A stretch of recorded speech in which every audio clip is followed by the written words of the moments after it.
warahmatullahi wabarakatuh. Alhamdulillah alladzi 'allama bil kalam 'allama al-insana ma lam ya'lam. Asyhadu an la ilaha illallah wahdahu la syarika lah wa asyhadu anna Muhammadan abduhu wa rasuluh. Assalatu wassalamu ala Rasulillahil karim imamul muttaqin qaidina mujahidin at-tahirin wa ala alihi washabbihi ajma'in. Amma ba'd. Jamaah tarawih yang semoga dimuliakan dan dirahmati oleh Allah Subhanahu wa taala.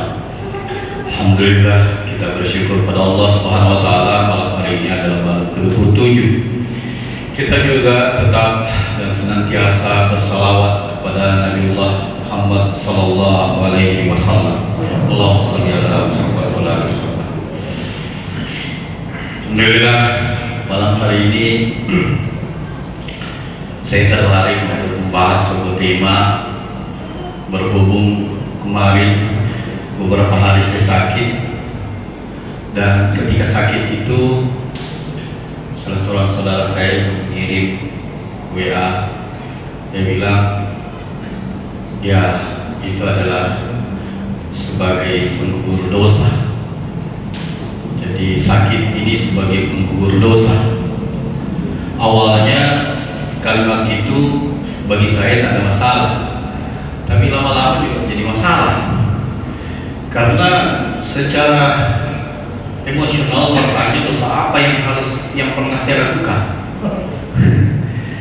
Jadi kalimat itu tidak salah, tapi pernyataan persoalannya adalah apakah kata-kata itu bisa diucapkan kepada seorang yang sedang sakit. Karena pasti bertambah sakitnya. Sudah sakit dianggap lagi berdosa.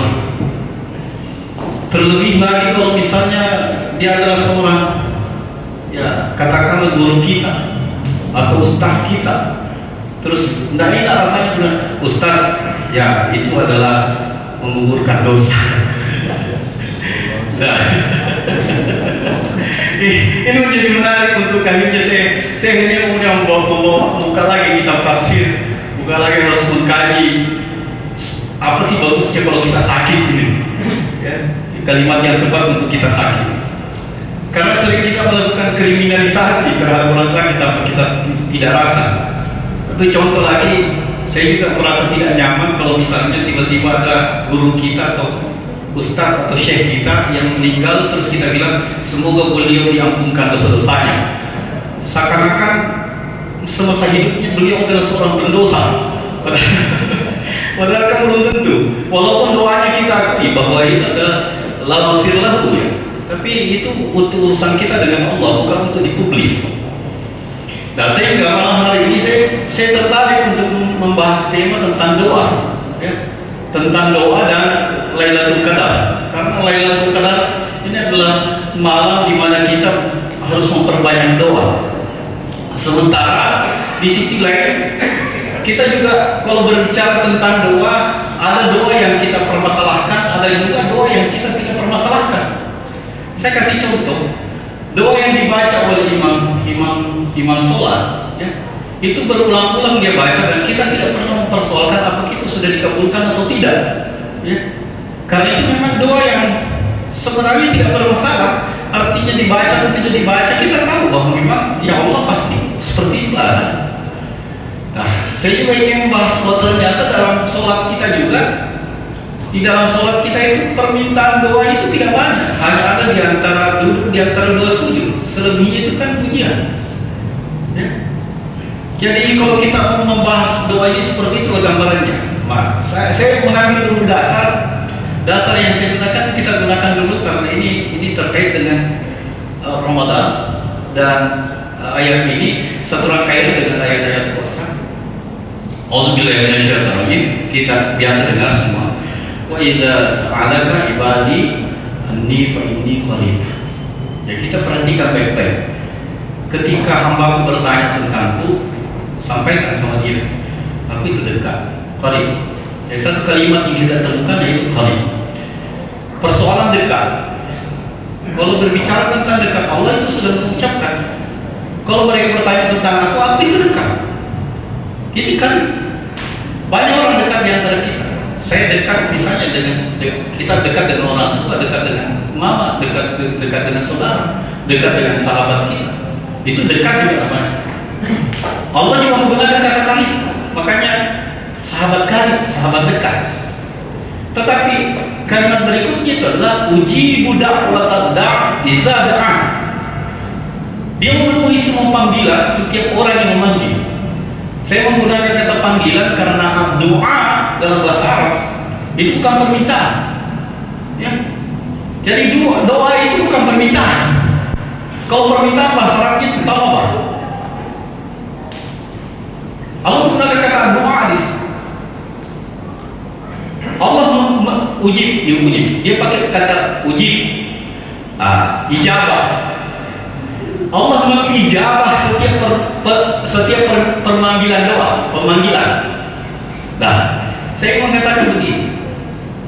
Ada orang dekat kita, tapi belum tentu orang dekat kita itu ketika kita panggil dia menjawab.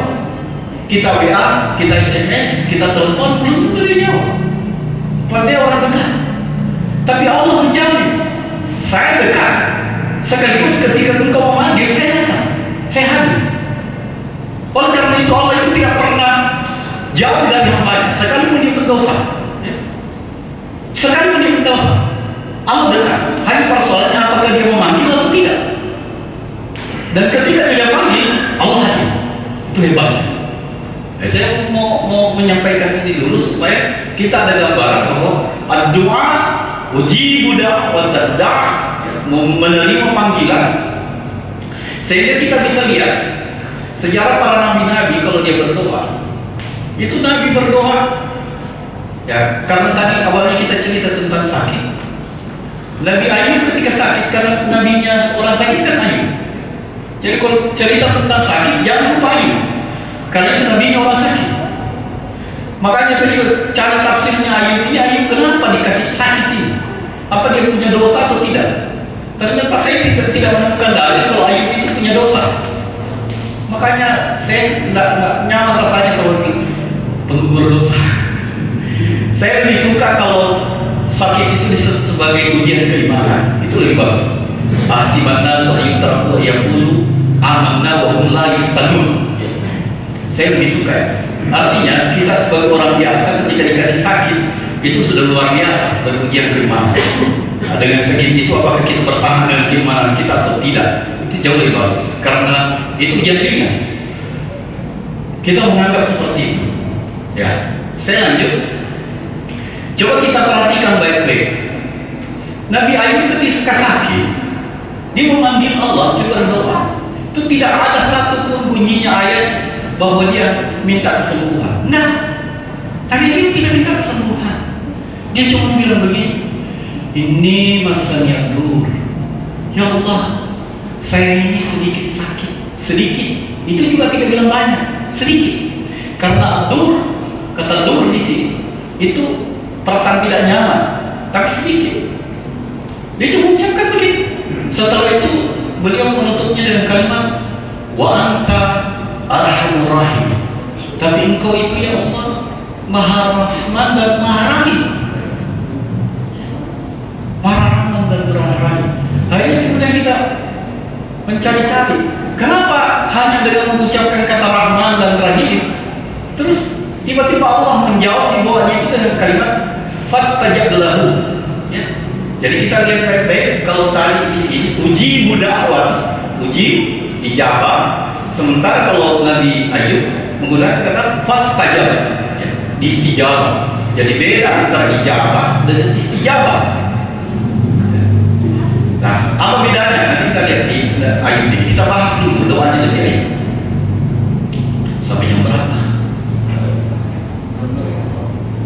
8. Saya harus pelan-pelan. Ya. Kita lihat baik-baik. Apa sih isinya ini? Wa anta arhamur rahim. Saya mengambil saja satu kata, apa rahim? Kata rahim. Kata rahim itu Allah menyebut, Allah memberikan nama. Rahim perempuan itu namanya rahim. Dan itu diberikan nama oleh Allah. nama yang sama dengan sifatnya, yaitu rahim. Rahim, seorang jabang bayi yang hidup dalam rahim ibunya, itu terpenuhi semua keinginannya, makanannya, minumannya, gizinya, semua terpenuhi. Entah itu orang tuanya makan atau tidak, yang jelas bayi itu terjamin karena dia berada dalam sebuah rahim. Nah, tiba-tiba kita menyebut wanita arhamur rahim. Minta atau tidak minta, kalau arhamur rahim ini berarti Allah itu sudah tahu diri bahwa oh ya saya rahim. Karena rahim, maka dia harus mempersiapkan lebih daripada yang diinginkan si pemintanya ini. Nah, makanya kata fastajab lahu istijabah itu adalah, kalau istijabah biasanya permintaan yang bersangkutan itu dilebihkan, lainnya minta ditambah kopi, sakitnya disembuhkan, anaknya dikembalikan, hartanya dikembalikan, keturunannya diperbanyak, padahal dia tidak minta. Karena di situ menggunakan fastajab lahu dan kata rahim. Makanya kemudian kenapa Al-Fatihah begitu penting? Karena Al-Fatihah ada sifat sifat Allah di situ, Ar-Rahman Ar-Rahim. Ini pula yang menjadi alasan kenapa silaturahim itu tidak boleh diputus. Silaturahim itu adalah hubungan yang ada hubungan rahimnya. Saudara kami, sepupu sepupan, sepupu dua kali, sepupu tiga kali, paman, tante, tidak boleh putus hubungan. Kalau dengan yang tidak ada hubungan darah boleh, tapi yang tidak ada, yang ada hubungan darah tidak boleh putus. Itu bedanya silaturahim dengan silaturahim. Nah, ini penting nantinya untuk kita paham. Kita juga lihat doanya Nabi Yunus juga begitu. Nabi Yunus ditelan ikan, dia cuma bilang, Subhanallah, inni kuntu minaz zalimin. Maha sempurna engkau ya, karena Subhanallah itu bukan maha suci, tidak cukup kalau maha suci, tapi maha sempurna. Makanya tidak boleh ada hamdalah kalau tidak ada di depannya, tidak bisa kita bersyukur kalau tidak mengakui kesempurnaan Allah. Itu pentingnya Subhanallah walhamdulillah. Jadi segala sesuatu kebuntuan kita, kebuntuan berpikir, ditutup dengan kalimat Subhanallah. Allah saja yang sempurna. Kita ini penuh dengan kekurangan. Inni kuntu minaz zalimin. Saya sudah betul zalim di diri saya. Saya tahu diri. Saya paham. Saya mengerti. Nah, ini cara kita merespon doa. Jadi doa itu sebenarnya sama nih. Doa dalam saya bahas di tentang Lailatul Qadar. Doa yang diajarkan Rasulullah pendek. Pendek sekali. Nah, padahal Nabi Aisyah sebenarnya minta yang panjang-panjang, tapi kasih apa yang saya baca kalau kalian Lailatul Qadar ya Rasulullah. Baca saja. Allahumma innaka afuwwun tuhibbul afwa fa'fu anni. Nah, sekarang kita bahas ini. Nabi Nuh 950 tahun berdakwah, siang dan malam disebutkan dalam ayat. Siang berdakwah, siang malam dia berdakwah. Dan di dakwahnya cuma satu, hanya meminta semua orang yang dia tahu fastaghfir. Innahu kana ghaffar. Tahu. Setiap orang yang itu fastaghfir. Innahu kana ghaffar. Minta ampun.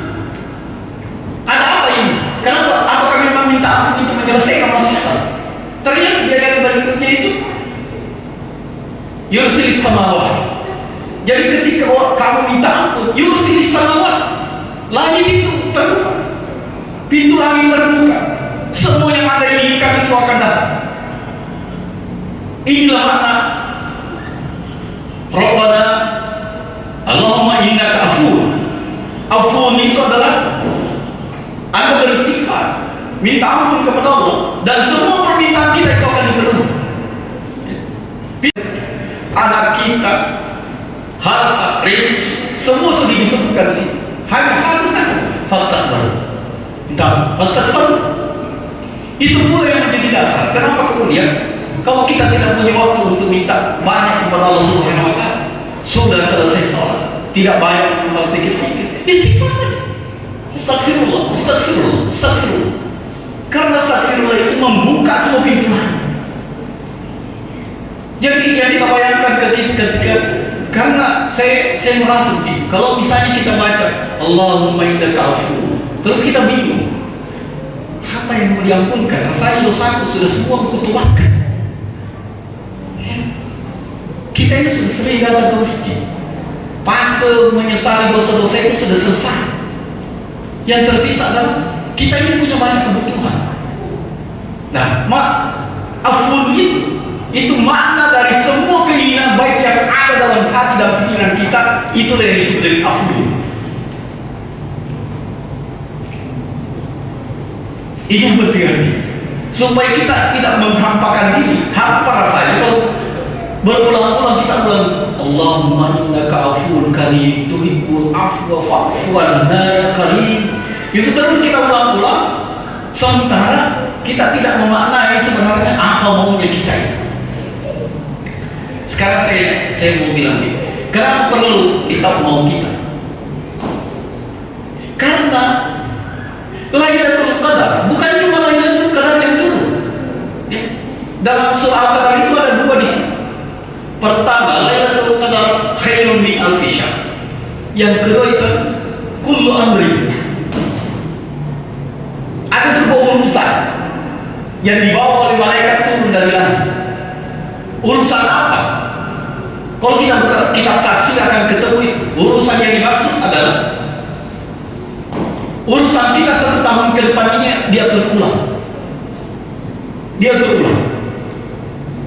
Rezeki kita berapa, usia kita berapa, sakit kita berapa kali, itu diatur ulang. Itu yang disebut dengan kullu amri.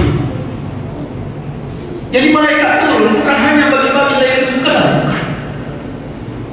Dan di sini kenapa kemudian beriringan dengan mengingatkan kita wa idza salaka ibadi anni fa inni qarib ujibu da'watad da'i idzan. Kenapa Allah menggunakan kata ujib bukan pastajab?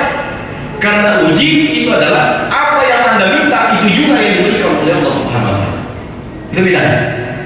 Jadi kalau ujib ijabah, apa yang kita minta itu yang dikasih. Kalau pastajab yang kita minta itu boleh dikurangi, boleh juga dilebihkan. Itu perbedaan. Itu penting. Sehingga dalam malam-malam Lailatul Qadar seperti ini, kita memperbanyak permintaan apa yang kita inginkan supaya nasib kita itu tidak diatur oleh malaikat. Kita sendiri yang mengatur. Istijabah. Sudah sah. Ya Allah, baca afuwwun, ya. Allahumma innaka afuwwun, tapi yang ada dalam hati kita, semua keinginan kita itu ada dalam hati kita. Tapi yang kita baca adalah Allahumma innaka afuwwun. Karena dengan bacaan itu Allah sudah bisa tahu apa yang kamu inginkan. Kira-kira seperti itu. Dan kita juga jangan khawatir tentang Lailatul Qadar. Karena Lailatul Qadar ini bukan horor. Ya, kita harus pahami dulu latar belakang kenapa Lailatul Qadar ini hadir. Lailatul Qadar ini dihadirkan oleh Allah. Ada banyak versi, tapi satu jadi mana? Pertama cerita tentang Nabi Sam'un Al-Ghazi, salah seorang nabi yang beribadah selama 1000 tahun, 1000 bulan. Dia berpuasa selama 1000 bulan. Namanya Nabi Sam'un Al-Ghazi. Saya tidak bercerita panjang tentang siapa ini Sam'un Al-Ghazi, tapi inilah yang memancing kemudian malaikat turun, kasih turun itu Al-Qadar. Yang lain itu akibat keluhan-keluhan Rasulullah yang selalu mengeluhkan usia umatnya yang pendek. Usia umat Muhammad pendek, Nabi Nuh 950 tahun, Nabi Ibrahim 300 tahun, Al-Ghazi, sudah lagi Sam'un Al-Ghazi, amalannya sampai 1000 bulan berpuasa. Kita cuma 10 bulan, ini berpuasa selama 1000 bulan. Sam'un Al-Ghazi itu salah seorang nabi yang kita disebutkan dalam Al-Quran. Nah, akibat itu kemudian turunlah ayat ini, turunlah bonus Lailatul Qadar. Artinya apa? Rasanya Lailatul Qadar tidak mungkin hanya 1-2 orang yang dapat. Karena itu peruntukannya untuk menyaingi amalan-amalan yang sebelumnya. Makanya syarat minimal menghidupkan malam Lailatul Qadar. Kita harus pahami dulu syarat minimalnya. Syarat minimal menghidupkan Lailatul Qadar itu salat Isya berjamaah. Siapa yang salat Isya berjamaah itu sama dengan salat sunat setengah malam. Siapa yang salat subuh secara berjamaah, maka dia seakan-akan sudah memenuhi sama dengan salat sepanjang malam. Syarat ini artinya kalau malam Lailatul Qadar itu kita salat Isya terus Lailatul Qadar itu, maka salat Isya itu dilipat gandakan menjadi 1000 bulan. Jadi dia khawatir. Begitu juga kalau perempuan lagi haid, itu dia juga khawatir. Begitu orang sakit, karena dia ini barang siapa yang sakit atau dalam perjalanan safar, maka ibadahnya ketika dia sakit yang sehat dan ibadahnya ketika dia tidak dalam perjalanan itu tetap kembali. Itu hadis sahih Bukhari, tidak diperlukan. Jadi jangan khawatir. Jadi walaupun kita sakit, pahala Lailatul Qadar itulah bentuknya doa-doa di Allah supaya semua ini berjalan. Mudah-mudahan kita semua ini termasuk ahli yang diberikan malam-malam Lailatul Qadar dan urusan kita menjadi baik selama 1 tahun ke depan. Allah menetapkan sebagai sesuatu yang baik. Makanya kenapa kemudian ulama kita itu hampir semua jenis ibadah itu dipersembahkan pada malam itu. Mengaji, tilawah, karena dia berharap semua ibadahnya itu dilipat gandakan pada malam hari. Ya, tapi kalau kita minimal, itu juga dapat, tapi minimal. Tapi tetap syarah seperti itu gambaran. Karena memang itu maksudnya lah itu. Wallahu a'lam bishawab. Assalamualaikum warahmatullahi wabarakatuh.